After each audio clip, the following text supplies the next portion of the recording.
Hello everybody, I'm Scotty. Welcome back to Scotty's Clock World.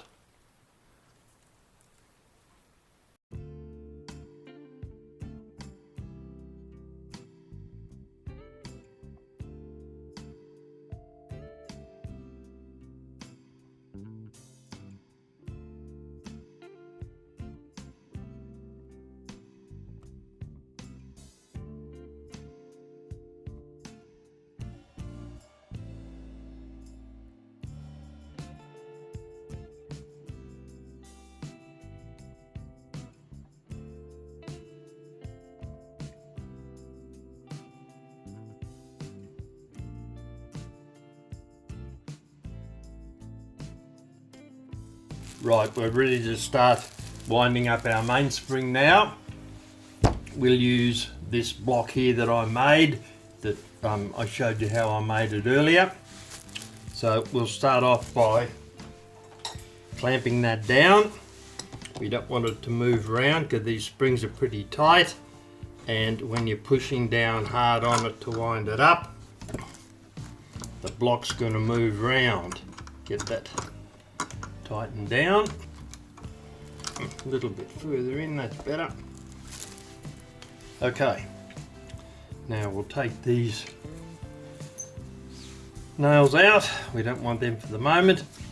They're there specifically that when you're winding the spring up, not so much if it's a normal spring, but if it's a chiming spring, it's going to be very, very strong, and you'll find that it's going to wear your hands out very quickly. So you wind it up as close as you can get, and then drop one of these nails in either side, and then the spring will only expand that wide, and then you can start off doing it again. So we don't need those for the moment. Alright, the block's down. We'll take up our mainspring. We put the loop end over this nail down here.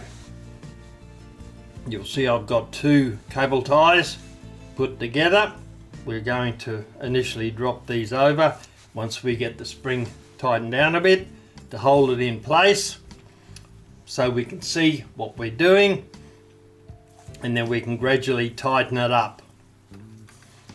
Right, so we're going to need a pair of leather gloves, guaranteed. Get them on. And the other thing we're going to need, of course, is a let-down tool. You don't ever use a winding key when you're winding up a spring like this, because if it slips in your hand, it's going to make a hell of a mess of your thumb, and you're going to know about it for quite some period of time.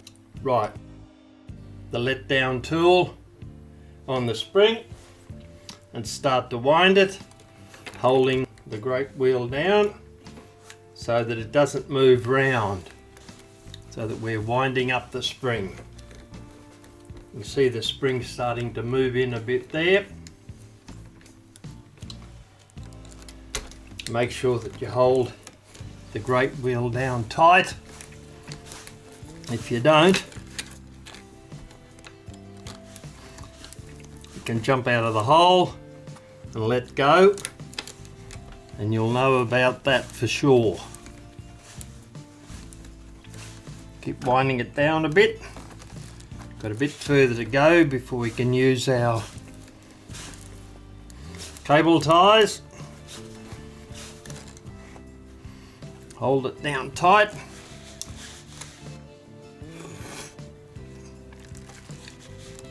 Then put the cable tie in behind the loop end there, and do it a little bit more. Goes over there, and then around the spring, if we can get it to reach. Put that under, around and down. Right, we've now got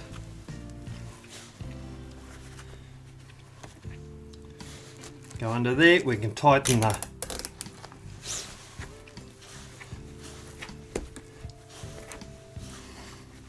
Tighten the electrical cable ties up a bit. As we're going along, we just keep winding.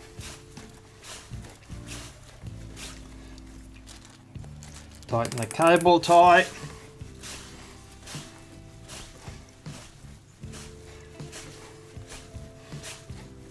And once again, tighten that up. We can go further on that yet. Just keep winding it, making sure that you're holding everything nice and tight on the board and you don't let it go. Tighten that up a little bit more. Now we can slowly let the let down tool run round in our hand. Whoop! Let go of it, and I shouldn't have. Okay, there's our spring. Wound up.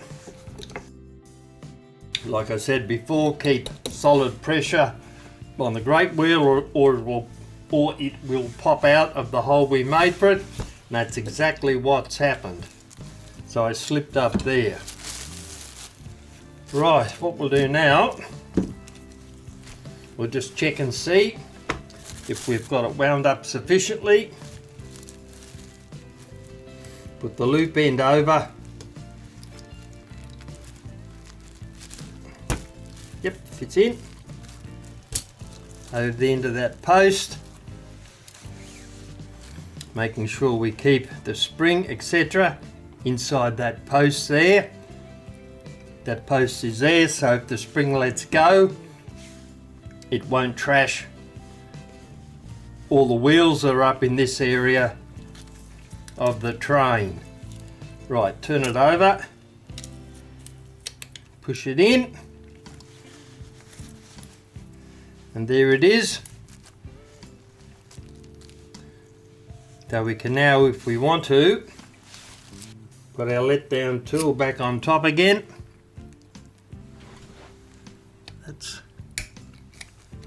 That spring has come out. That's better. We can now wind it up some more again if we want to.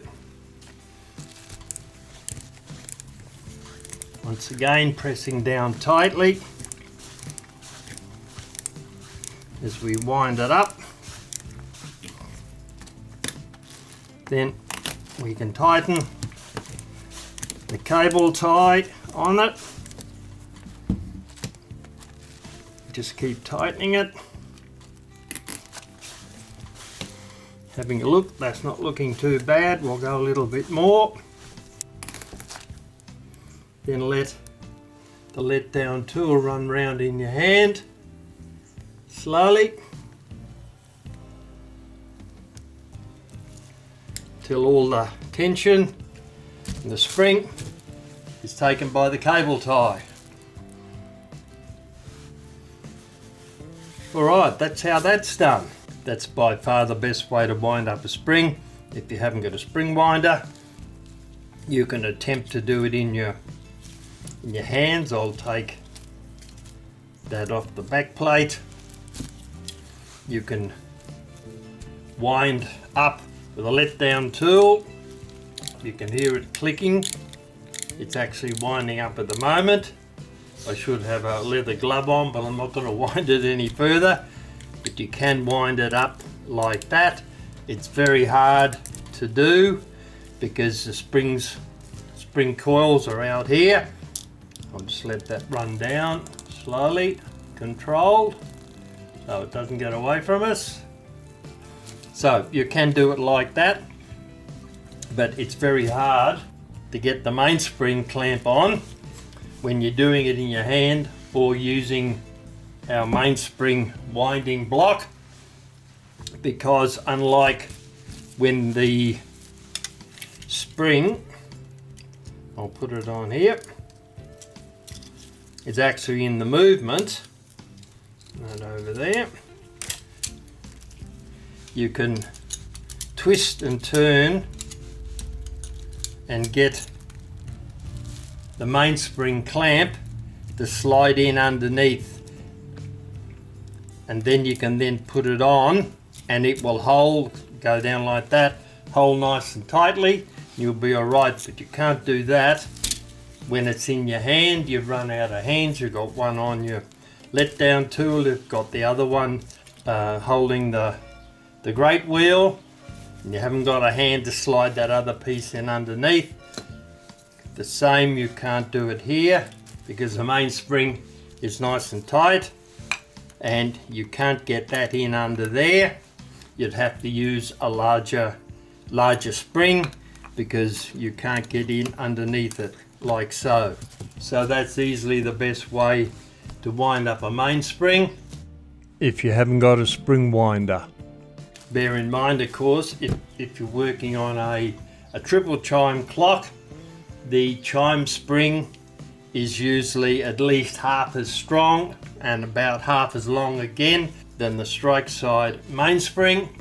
Consequently, it's very, very strong, and that is primarily what these pins are for. Because when we're winding it up, if our hand is getting tired or it's starting to slip, hold the great wheel tightly with your left hand, of course with a glove on, and drop a pin in there, drop another one in there, in behind it, and then you can slowly let the let down tool unwind in your hand, and the spring will be contained by those two pins there. But you still have to keep your glove hand on to hold this down, because if you don't, you'll do what I did before, relax a bit and it'll jump out. If you want to learn how to service, repair and restore 19th and 20th century mechanical clocks, then subscribe to my channel and hit the notification bell.